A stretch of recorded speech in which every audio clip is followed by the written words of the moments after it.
आप देख रहे हैं अनहोनी। तो चलिए बढ़ते हैं आज की इस कहानी की ओर। अनिल आज गुस्से में चला जा रहा था और ना जाने कहाँ जा रहा था। वो बस बुदबुदाता सा आगे बढ़ा जा रहा था। वो सबसे परेशान हो चुका था। बेतहाशा हताश होकर वो बस अंधाधुन आगे बढ़ रहा था। कदमों की गति तेज, निगाह जमीन पर, और वो बस कभी खुद को कोसता तो कभी किसी और को तो कभी जमाने को। सामने आया गेट खोलकर वो क्षितिज में देखे हुए अंदर घुस गया। अचानक उसको टक्कर लगी और वो मुंह के बल जमीन पर गिर गया। गिरते ही आंख खुली, जैसे नींद से बाहर आया हो। उसने कपड़े झाड़े और नजर उठाकर देखा तो मुंह दिल को आ गया। वो चारों तरफ घूमता है और पसीना पसीना हो जाता है। वो कब्रिस्तान के बीच खड़ा था। चारों तरफ कब्र ही कब्र थी। घड़ी में देखा तो 12:15 बज रहे थे। तभी उसको कुछ भारी सा सरकने की आवाज आती है। वो देखता है कि एक कब्र का ऊपरी पत्थर खुद ही हट रहा है। वो कब्र के कोने की तरफ भागता है और झाड़ियों में लेट जाता है। खुद को छिपा लेता है। उस कब्र से पत्थर हट चुका था और उसमें से बहुत धुआं निकलता है। फिर उसमें से एक औरत, चेहरा बालों से ढका, सफेद कपड़ों में रेंगती सी बाहर आती है। और ये देखकर अनिल का गला सूख जाता है। वो सांस रोके जमीन से मिला हुआ लेटा रहता है। अनिल 24 साल का एक लड़का है और वो बहुत मेहनती है, मगर बहुत नकारात्मक है। हर बात में कमी निकाल लेता है और हताश हो जाता है। इसलिए न कोई दोस्त है और ना ही कोई बात सुनने वाला। घर पर सिर्फ पापा हैं जो उसको हमेशा समझाते हैं। कभी वो अपने बॉस से नाराज रहता है तो कभी सहकर्मियों से, कभी जमाने से तो कभी पापा से। आज पापा ने समझाने की कोशिश की पर वो बुरी तरह नकारात्मक से भर गया था तो पापा ने थप्पड़ लगा दिया। इसी गुस्से में घर से बिना टाइम देखे निकल आया और पहुंच गया कब्रिस्तान। अनिल झाड़ियों से पूरा ढका हुआ था। उसने देखा वो जो बूढ़ी औरत कब्र से निकली थी, धीरे धीरे वो हर कब्र पर झुक रही थी और कुछ बोल रही थी। जैसे ही कब्र से हटती, कब्र हिलने लग जाती और उसमें से भी कोई निकल आता। अनिल खुद को कोसने लगा कि आज ये किस चक्कर में फंस गया। आज तो नहीं बचूंगा। थोड़ी देर में कई आड़ी तिरछी, बच्चे, बूढ़े और महिलाएं, टेढ़ी मेढ़ी सी आत्माएं पूरे कब्रिस्तान में खड़ी थी। दूर दूर तक उन आत्माओं को देखा जा सकता था। अनिल बिना हिले डुले इस भयानक मंजर को देख रहा था।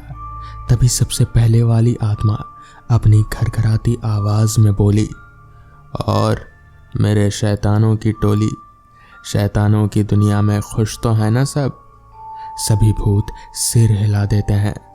पहले वाली बूढ़ी आत्मा बोलती है, आज जावेद की शहर के दूसरे कब्रिस्तान वाली नूरी से शादी है और सबको मुझे ही जगाना होता है।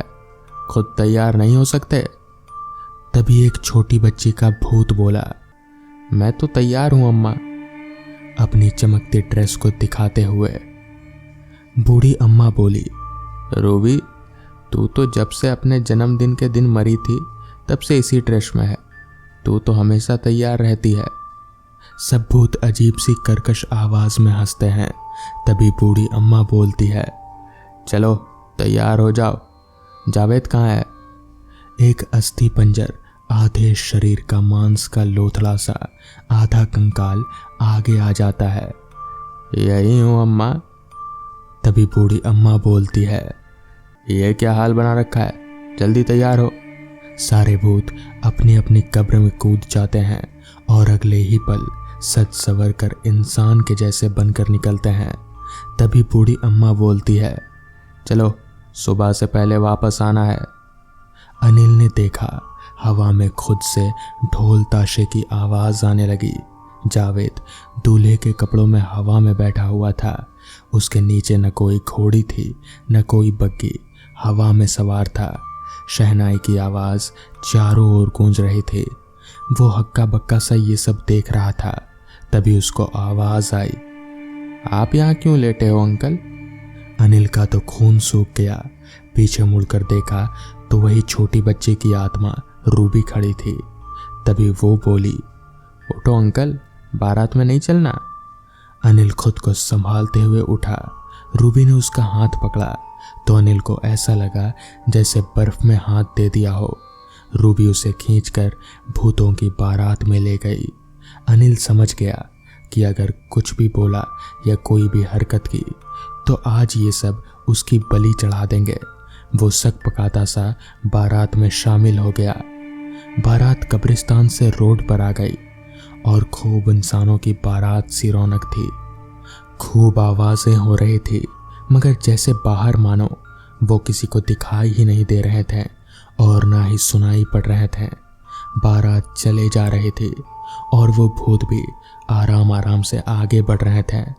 अनिल उनके बीच सिर झुकाए कपकपाता सा चले जा रहा था। वो चाह कर भी उस सुनसान रात में भूतों की बारात से अलग नहीं हो सकता था। उसकी कई बार भूतों पर नजर पड़ी तो चमक दमक तो सब रहे थे, मगर उनकी आंखें पथराई सी थी, जैसे जम गई हो।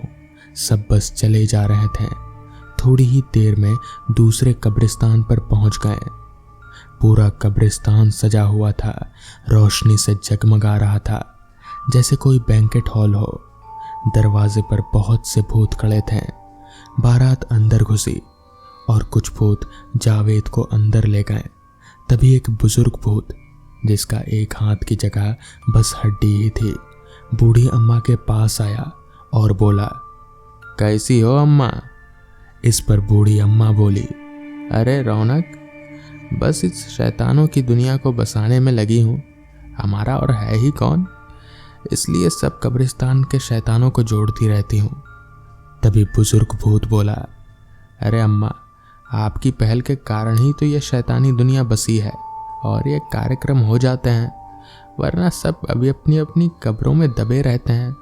कभी कोई निकलकर बाहर थोड़ी आता है। कोई बाहर जाए तो ये साले इंसान डर जाते हैं। आपने अपनी दुनिया बसा के हमें निराशा से निकाल दिया।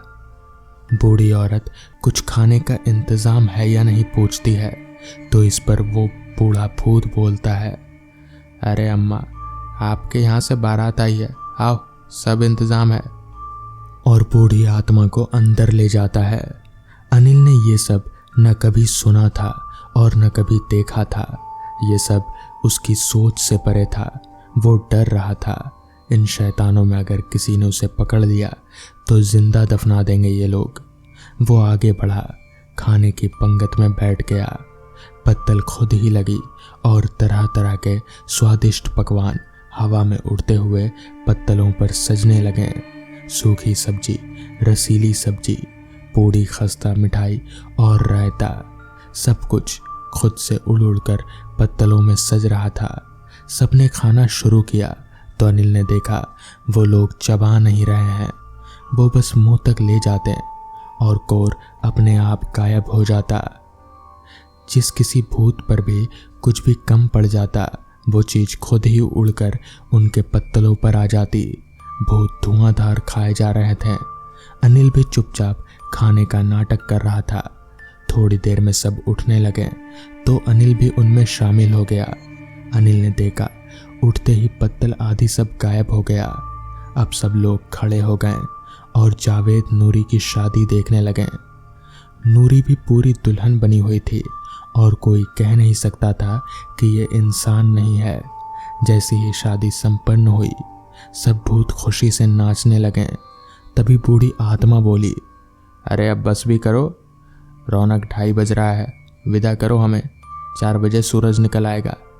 इस पर रौनक बोला, हाँ अम्मा, और नूरी को गले लगाते हुए रोने लगा। थोड़ी देर बाद नूरी भी रो पड़ी। अनिल को याद आता है कि कभी कभी जो उसने सुना था कि कब्रिस्तान में से रोने की आवाज़ आती है, क्या वो यही सब होता है? क्या उसका मतलब यही है? मतलब शैतानों की भी दुनिया है और ये सब कुछ करते हैं, बस जिंदा नहीं है। तभी बारात वापस लौट पड़ती है और खुशी खुशी अपने कब्रिस्तान में पहुंचती है। अनिल सबसे पीछे हो जाता है ताकि वो छिप सके। बूढ़ी आत्मा नूरी का स्वागत करते हुए बोलती है, स्वागत है तुम्हारा हमारे कब्रिस्तान में। हम तुम्हें पूरी शान और शौकत से ब्याह कर लाए हैं, मगर इस शैतानी बारात में हमारे साथ एक इंसान भी शामिल है। सभी भूत एकदम से चारों तरफ देखने लगते हैं। अनिल की तो घिक्की बंध गई कि अब वो मरा। अभी सभी भूत अपने पहले वाले भयानक रूप में आ जाते हैं और अनिल को घेर लेते हैं। अनिल जमीन पर बैठ जाता है। उससे भूतों के चेहरे देखे नहीं जा रहे थे।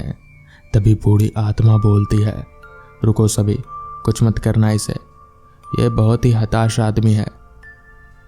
नूरी घुर्राती हुई बोलती है, इसको तो मैं ही मारूंगी और इसी को मारकर मेरा कब्र प्रवेश होगा।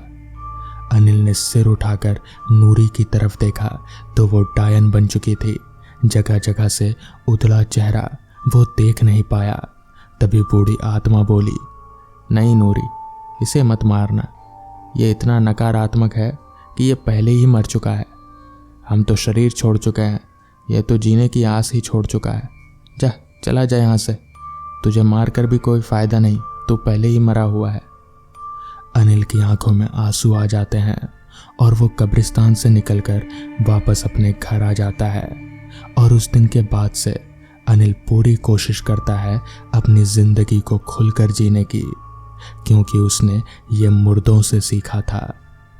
तो दोस्तों, ये थी आज की पहली कहानी। तो चलिए बढ़ते हैं आज की दूसरी कहानी की ओर।